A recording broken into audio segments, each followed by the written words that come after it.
everyone, welcome back to my YouTube channel. So today we will discuss about scope after BSc nursing. तो सबसे पहला हमारा जो main topic है कि आप कौन कौन से फील्ड पे जा सकते हो बीएससी नर्सिंग के बाद।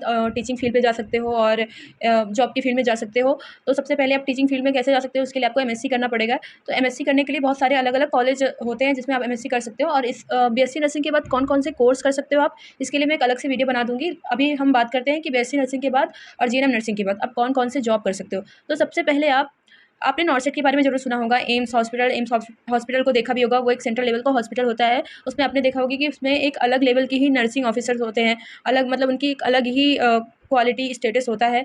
तो उसके लिए आपको सबसे पहले एक हैवी प्रिपरेशन की जरूरत पड़ेगी। आपको नॉर्सेट का एग्जाम देना पड़ेगा, जो हर ईयरली नॉर्सेट का एग्जाम आता है, फॉर्म आता है, जिसको आप भर सकते हो। तो after BSc nursing GNM nursing आप नॉर्सेट का एग्जाम दे सकते हो। ये एक सेंट्रल लेवल का एग्जाम होता है। इसकी सैलरी 70 to 80 के आसपास होती है। और मैं आपको बता दूँ, इसमें फीमेल सीट ज़्यादा रिजर्व होती है मेल के according. Male seat around 20% reserve होती है, लेकिन फीमेल सीट 80% रिजर्व होती है। तो फीमेल के लिए एक बहुत अच्छी अपॉर्चुनिटी है ये एम्स नर्सिंग।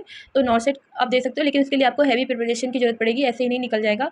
फिर आप आगे बढ़ेंगे सेकेंड चीज़ पर। तो रेलवे नर्सिंग भी एक सेंट्रल लेवल का एग्जाम होता है और रेलवे फील्ड में होता है। जो रेलवे फील्ड की नर्सेस होती हैं उस फील्ड में आप जा सकते हैं। उसकी सैलरी भी बहुत अच्छी होती है, 80K के करीब उसकी सैलरी भी होती है। उसमें भी फीमेल सीट ज़्यादा होती है और अकॉर्डिंग टू मेल सीट कम होती है।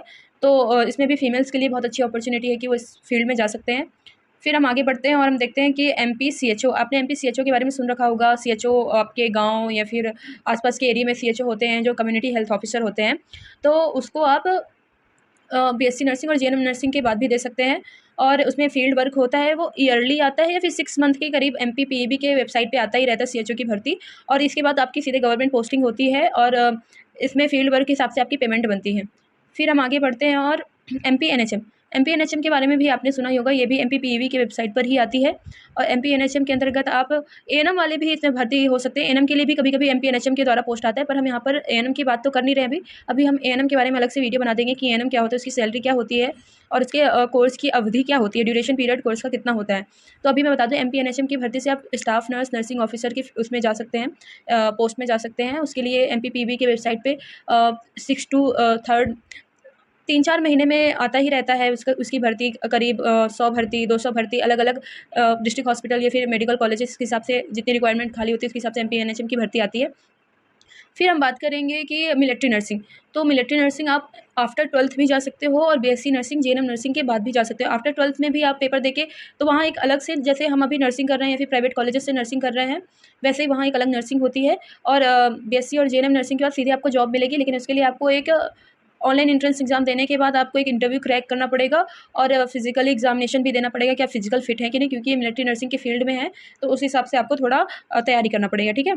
फिर हम बात करेंगे BHU, ठीक है। तो ये बनारस में है, ये बनारस हिंदू यूनिवर्सिटी के अंतर्गत आता है। इसके लिए आप एलिजिबल होते हैं 12th पास आउट। तो ये नर्सिंग जैसे अभी अपन गवर्नमेंट कॉलेज से या फिर प्राइवेट कॉलेज से नर्सिंग कर रहे हैं, वैसे यहाँ पे भी नर्सिंग होती है, लेकिन यहाँ पे इंट्रेंस एग्जाम ऑफलाइन मेथड में होता है और ये नीट के थ्रू होने लगा है। जैसे अब सारे नर्सिंग एग्जाम अदर स्टेट में नीट के थ्रू होने लगे हैं सिवाय MP के, तो वहाँ पे ये नीट के थ्रू होता है और अब 12th के बाद इसे दे सकते हैं। इसमें भी गवर्नमेंट जॉब लगती है आपकी।